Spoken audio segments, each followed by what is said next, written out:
Hello, my dear students. I welcome you all to my second part of this video based on the chapter Relations and Functions. See, it's always good and refreshing to see you all. But anyway, without any wasting time, let's quickly start question number 11. Now, question number 11 is, let f is a function from R to R be a function defined as f of x is equal to 2x by fx plus 3. Find f inverse, which is a function from range of f to r minus 3 by 5. So first of all, as I have told you yesterday, you will write the first part of the question. Then next, what you have to do, you will equate that fx to y. Let y is equal to 2x by fx plus 3.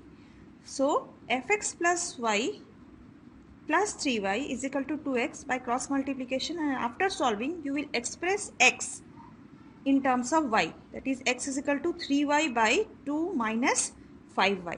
Alright, so x is 3y by 2 minus 5y. So f inverse x will be equal to, now f inverse x will be equal to, here y will be replaced by x, 3x by 2 minus 5x. Okay, so this is how you are going to find the inverse of the function. Now this question is very important, let me tell you. So that the function f from n to n given by f of x is equal to x plus 1 if x is odd is equal to x minus 1 if x is even is bijective. Now first part of the question, whatever is there, you will write it down what is a function, and then you must write a function is bijective if it is both injective and surjective. Now injectivity means 1 1. Now there are 4 different cases when we will consider, which we consider all the 4 cases. If x1 is odd, x2 is odd, then what happens? Now let x1 is not equal to x2, means x1 and x2 are 2 distinct elements such that they are not same. Distinct means not same. Then we are adding 1 to both the sides. So then x1 plus 1 is not equal to x2 plus 1. That means f of x1 is not equal to f of x2. Why? Because if x is odd, f of x becomes equal to x plus 1. So here both x1 and x2 are odd. Therefore it becomes f of x1 is x1 plus 1, f of x2 is x2 plus 1. Therefore f is injective. So 1 1 means if we start with 2 distinct elements x1 and x1 not equal to x2, and we reach at a point where f of x1 is not equal to f of x2, then f is injective. Now the second condition is if x1 is even and x2 is also even, then what happens? Then let we are taking 2 elements x1 and x2, then subtracting 1 both the sides. Now if it is even, x is even, then f of x is equal to x minus 1. So x1 minus 1 can be written as f of x1, and x2 minus 1 can be written as f of x2. So f of x1 is not equal to f of x2, therefore f is injective, that is 1 1. Alright. Now the third case is if the first one is odd, if x1 is odd, x2 is even. Then let us take 2 elements x1 and x2 which are distinct. We are writing it here. Then if we add one side, if both are not equal, adding one side and subtracting, then also they will not be equal. You can take one example. Suppose x1 is 5 as it is odd and x2 is even, say suppose 8. So 5 is not equal to 8. So 5 plus 1 is 6 and 8 minus 1 is 7. So both are not equal. Are you getting? Now x1 plus 1 can be written as f of x1 and x2 minus 1 can be written as f of x2. So f is injective. Now at any point of time if you are having some confusion, you can always take one number and check whether this is true or not. Similarly, if the first element is even and second element is odd, then also we are taking 2 elements x1 and x2 and we are subtracting 1, we are adding 1. Now x1 minus 1 is f of x1 and x2 plus 1 is not equal to f of x2. Okay, I hope you have understood. If you have not understood this step, you can always pause the video and rewind and check it. Alright. So F is injective in all the 4 cases. First case was when both are odd. Second, when both are even. Third, when first one was odd, second was even. Fourth, when first one was even and second one is odd. Surjectivity. Now, surjectivity means onto part. Let y is equal to x plus 1. So, x can be written as y minus 1 if x is odd. Also, y is equal to x minus 1 implies that x is equal to y plus 1 if x is even. Therefore, all the elements in the range, that is codomain, are related to by the elements in the domain. That means for every element in the range, there is an element in the domain. Therefore, that means no element is left out in the range or codomain which is not related to the domain. Therefore, F is surjective. That means if codomain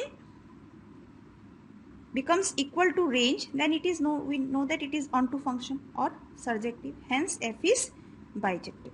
Alright. Now, the third one is a very easy question. You just need to find out the identity element. So, this is the question. Binary function is given. A star b is equal to 3ab by 7. And you have to write down the element. Now, for finding the element, we have written let E be the identity element such that A star E is equal to E star A is equal to A.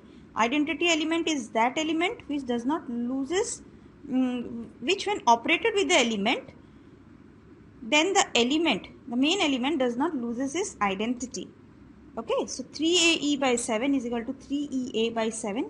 A both the side cancel, you are getting E is equal to 7 by 3, which is the required identity element. Alright.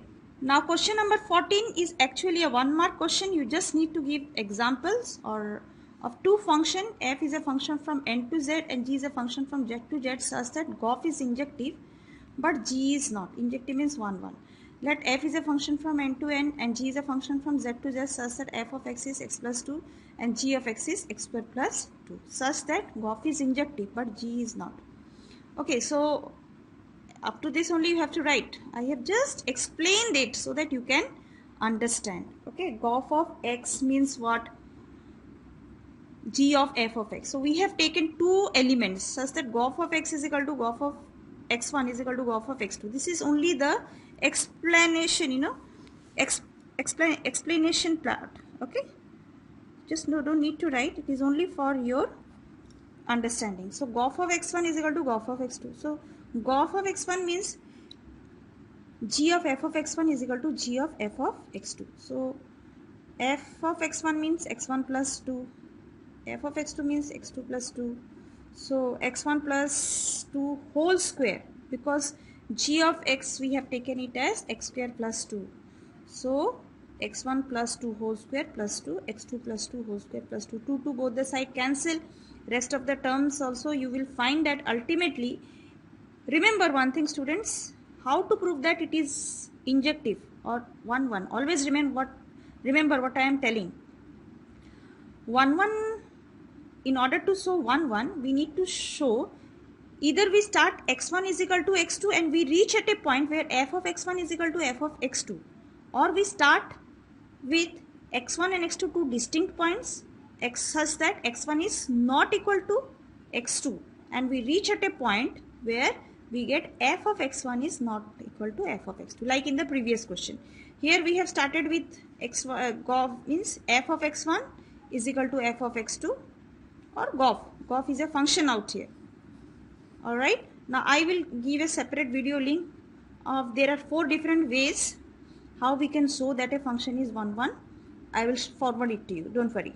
If you have any doubt, you can ask me always in the WhatsApp group about this explanation part. Let me first forward you that link. What is the actual meaning of 1 1 function? Alright. Next, question number 15 is again a very, very important question. It has very often come. Okay, and I have written some tricks out here so that it will help you to understand. Let n is n denotes a set of all natural numbers. R be the relation on n cross n defined as AB related to CD. If AD into B plus C is equal to BC into A plus D, then prove that R is an equivalence relation. Now, if such kind of question where you have to prove the equivalence relation, First line you have to write, a relation is equivalent if it is reflexive, symmetric and transitive. That is the first line. For writing this, you will get half marks or 1 mark. If it is 6 marks question, for writing this 1 mark will be there, or half marks will be there, or even so as for 4 marks question. You need to write down this definition. Now given that whatever is the question, you will repeat it. Now here you need to understand AB related to CD as AD into B plus C is equal to BC into A plus D. That means first element into fourth element. AB is first, this is second, this is third, this is fourth. I have written in pencil so that you can always write it down and it will help you to understand. First into fourth into bracket second plus third. This is a second element plus third element. Pause the video if you want to take time. BC is second into third, bracket first plus fourth, first plus fourth. Okay, if you write like this, it will help you to understand. Let AB belongs to n cross n such that AB into A plus B is same as BA into B plus A. Because AB is equal to BA, A plus B will be equal to B plus A. That means AB is related to AB. For all AB belongs to n cross n. That means R is here reflexive. Okay, you can write it down. I didn't write this line. You can write it down always. Okay, now symmetric. Let AB, CD belongs to n cross n such that AD is equal to B plus C is equal to BC into A plus D. Again first into fourth into second plus third and second into third into first plus fourth. You can write down in pencil, no problem at all. Now when you do this, you remember your intention. We have started with AB. Let AB is related to CD and you need to prove CD is related to AB, right? For that, what we need to prove? Actually, in the rough work you can do. In order to prove CD related to AB, what and how you are going to get it? First, see here, first into fourth. So first into fourth will be C into B. Okay, into bracket second plus third. Second plus third. Pause the video, take your time, understand and then write. DA. DA means second into third. Second into third. C plus B means first plus fourth. First plus fourth. I hope you understand. This you write down in rough what you need to find it out. Then you proceed. Now BC into A plus D can be written in here first. BC into A plus D. AD into B plus C you have written. Okay. So this BC can be written as what? CB, same thing. D plus A and A plus D is same. And DA into C plus B you have already got. Alright. So what does it imply? It implies CD is related to AB. Alright. Therefore R is symmetric because you started with let AB is related to CD and you got CD is related to AB. Alright. Now transitive. Transitive part is most important because often students used to do reflexive and symmetric part correctly, but transitive part of this question they used to get stuck. AB related to CD and CD is related to EF. What we have done, again same logic, first into fourth, second plus third, first then second into third, first plus fourth. You open the bracket ADB, ADC, you open the bracket, then dividing throughout by ABCD. We are dividing both LHS and RHS. Cancel all the things. 1 by C plus 1 by B is equal to 1 by D plus 1 by A. Alright. Equation number 1. Now here what you have got, again same thing I have written in pencil. You don't need to write it down in pen what you are doing the rough work. You can write down in pencil for your understanding only. Then open the bracket, divide throughout by CDEF. CDEF, then you get 1 by AE plus 1 by D is equal to 1 by F plus 1 by C. So adding equation 1 and 2, what we get, this LHS is equal to RHS we equate, and then the rest of the terms get cancelled, and what you will observe is 1 by B plus 1 by E is equal to 1 by F plus 1 by A plus 1 by F.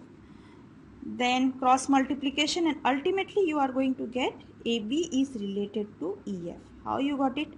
Again same, first same thing, first into fourth, second plus third, you will get the same one. AB related to EF. Okay, you can cross check whether you have got or not. Alright. So we have AB related to CD and CD related to AF, implies that AB is related to AF, hence R is transitive, hence R is an equivalence relation. Alright. Now 16th question, question number 16 usually comes as, earlier it had come as a 6 marks question, but nowadays it can come as a 4 mark also, because once it had come as a 4 marks question. So you have to show that it is invertible. A function is given, you have to show that it is invertible. Now you have to write a function is invertible. You see, first the question whatever is given you have to write down in the first part, because this will be the question. This is how you have to proceed. A function is invertible if it is injective and surjective, which is, that means it is 1 1 and on 2. Let f of x1 is equal to f of x2. I told you 1 1 you can show if we start with f of x1 is equal to f of x2 and we get a solution where x1 is equal to x2, or we take f of x1 not equal to f of x2 and we reach x1 not equal to x2. Okay, or we start from here x1 is equal to x2 and we reach f of x1 is equal to f of x2, or we start with x1 not equal to x2 and we reach f of x1 not equal to f of x2. Alright, now how we have proved it here, we are equating x1 and x2, x1 x square. This is a simple calculation. 15 15 both the side cancel. Okay, for x1 plus 3, for x2 plus 3, comparing both the sides. Okay, so f is injective, x1 is equal to x2. Now surjectivity, for surjectivity or onto part, let y is equal to fx. Now y is means what? The simple calculation part is given here. I didn't omit any step. I was knowing it will help you if I will write all the steps. Alright. Now minus 12, 144 minus 240 plus 16y, this. Alright. Now minus 12 minus 96. So y taken root over of y minus 6. So minus 3 plus minus root over of y minus 6. So this is the x part, x when expressed in terms of y. Let g is a function from n to r such that g of x is equal to g of f of x, that is g of, what is f of x here? F of x is 4x square plus 12x plus 5. So you are writing g of f of x ka value you are writing. Now what is g of x? G of this. Now actually this one is the inverse function, right? That is equal to minus 3 plus minus y minus 6. That is here f inverse x is equal to g of x is equal to minus 3 plus minus, this is x minus 6 by 2. So now in place of x here you put it down this value. Okay, minus 6, then 4x square plus 12 plus 9.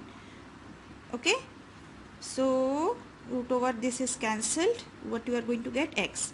G of x is equal to identity function of x, that is equal to ix. X means g of x is x, means it is written as identity function ix. Fog of y is f of g of y, that is, now what is g of y? F inverse x, g of x is this, so g of y will be minus 3 plus minus root over of y minus 6, y minus 6. So fog of y will be 4 into this square. Why square, you might be thinking?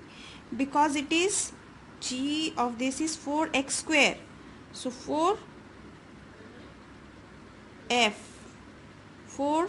of x is 4x square. This is square plus 12x. Right, 12x, right, plus 15. So 12 into this part, this is x here, 12x plus 15. Now 4 cancelled. What you will be getting? After calculation you will find fog of y is y, that is fog of y is equal to iy is equal to y. Now always remember here, students, in order to show that it is invertible, you can first show that it is injective, surjective, and remember you have to show g of x is equal to x and fog of y is equal to y. It's a 6 marks question. I want that you all should be getting 6 marks. Okay, for writing stepwise you are going to get marks. The next question is, let A is equal to Q cross Q. Q star is a binary operation. Okay, this is a question, you can note it down, and you have to first find the identity element, and the second one is you have to find the invertible element. Let EF be the identity element, then AB star EF is equal to EF star AB. That is equal to AB, because when you operate a identity element with any element, we get the same element. So this is actually how you are going to get first, second, third, fourth, means first into third AE, comma, first into fourth plus second, first into fourth plus second. Okay, this is equal to AB. So AE is equal to A, AF plus B is equal to B. So E is equal to 1. So F will be equal to 0 by A, that is equal to 0. Therefore EF is equal to 1, 0 is the identity element of A star, comma star. Okay, so 1, 0 is the identity element we are getting. Let Mn be the invertible element of A, comma star. Now AB star Mn is equal to Mn star AB is equal to EF, that is equal to 1, 0. Now AM, how you are going to get? Again same thing, first into third, comma, first into fourth plus second. Have you seen? I am always writing in pencil so that it will help you out. Same logic, first into third, comma, first into fourth plus second. Okay, so equate both the sides and you will get the answer 1 by A minus B by A. Okay. Now question number 18 is the question where you need to find the fog of f of 2 and gof of minus root 2. Here f of x is given. Both f and g are functions from R to R, real numbers to real number. F of x is greatest integer function, absolute value function, and g of x is greatest integer function. Now fog of f by 5 by 2 is f of g of 5 by 2, that is f of, this is g of any number is g of x is greatest integer function of x, means greatest integer function of f 5 by 2, that is 2.5. Greatest integer function is nothing but 2. You know the greatest integer function that we have learnt in class 11. Greatest integer function of 5.2 will be 5. So greatest integer function of 2.5 will be 2. We have to take the greatest integer. Okay. Greatest integer less than equal to the number. So fog of f by 2 is, because f of 2 is again 2. F of x is mod of x. So f of this one, f of 2 is mod 2, that is equal to 2. So gof of minus root 2 is g of f of minus root 2 is equal to g of minus absolute value of root 2. Absolute value of root 2 is g of 2. Again root 2's greatest integer function is 1.414, that is equal to 1. So this is the final answer. You have always seen I am making a boundary on the final answer. It gives a positive impression. Alright. Now here this is the same question as we have done it in the previous question, that is in question number 16. The first part is same. The second part is you have to find f inverse 31 and f inverse 87. So I have written here, it is a function. You have to show that it is invertible as we have done it in question number 16. Now you have to find out, as f inverse x is minus 3 plus root over of x minus 6 by 2. So f inverse 31 is minus 3 plus root over of 31 minus 6. You solve it and you get 1, and f inverse, similarly f inverse 87 is 3. Alright. With this we come to the last question for today's video. Remember, the question which involves equivalence class is very, very important. If you come across such kind of question, you must do. Even though this type of question is not there in the textbook, but many a times it had come in the board exam. So I have included one questions like that so that you can understand. Now this is a question. Question is AB related to CD if and only if that A plus D is equal to B plus C. That means you have to show that it is equivalence relation, and the relation is first plus third is equal to second plus third. Remember, with pencil you can write it down, right? So you have to write it is equivalence relation if it is reflexive, symmetric and transitive. As A plus B is equal to B plus A implies that AB is related to AB, so R is reflexive. Symmetric, how to do? Let AB is related to CD, where AB and CD belongs to A. Now what is A here? A, you must remember, A is equal to 1, 2, 3, 4. Alright. Now A plus D is equal to B plus C. That is first plus fourth is equal to second plus third. In the rough, you will write it down. If I have to prove CD related to AB, then I have to prove first plus fourth. First plus fourth, C plus B is equal to second plus third, D plus A. Second plus third. This is our objective, to reach at a point where C plus B will be equal to D plus A. Once we know what we have to prove, then we can proceed. Now A plus D can be written as D plus A and B plus C can be written as C plus B. So C plus B will be equal to D plus A. So CD is related to AB. Alright. So CD is related to, so what it implies? R is symmetric. Now similarly we can write, let AB is related to CD and CD is related to EF. Same procedure, first plus fourth is equal to second plus third. First plus fourth is equal to second plus third. We are adding. After cancellation we are getting first plus fourth is equal to second plus third. This is what we need to prove, that is AB related to EF. So R is transitive and hence R is an equivalence relation. Alright. Now the very important part, that is the equivalence class, and this is the symbol how to represent the equivalence class of 1, 3. How to find? Let AB be the set of all elements or the element which is related to 1, 3. Equivalence class means you have to find all those elements which is related to 1, 3. So let AB be one such element which is related to 1, 3. Now 1, 3 related to AB means first plus fourth, 1 plus B is equal to second plus third, that is 3 plus A. That means B minus A should be equal to 3 minus 1, that is B minus A should be equal to 2. Now if AB are two elements, B should be say greater than A by 2. That means difference of A and B should be equal to 2. So in the set A is equal to 1, 2, 3, 4, only the possible pair, such pair is 2, 4. Why? Because you might be thinking, madam, we can take 5, 7 also, because difference between 7 and 5 is also 2. But my dear students, 7 and 5 or 5, 6, whatever number 7 are not there in the group. That is the given set A. It is from 1 to 4. Accordingly, we are getting only one such pair, that is 2, 4. Alright. Now 1, 3. Now we can check whether we have got it correct or not. Now 2, 1, 3 related to 2, 4. We are getting 1 plus 4 is equal to 3 plus 5. First plus 4th is equal to second plus third. Is it coming equal? 5 plus 5. So this is same. Okay. Thank you.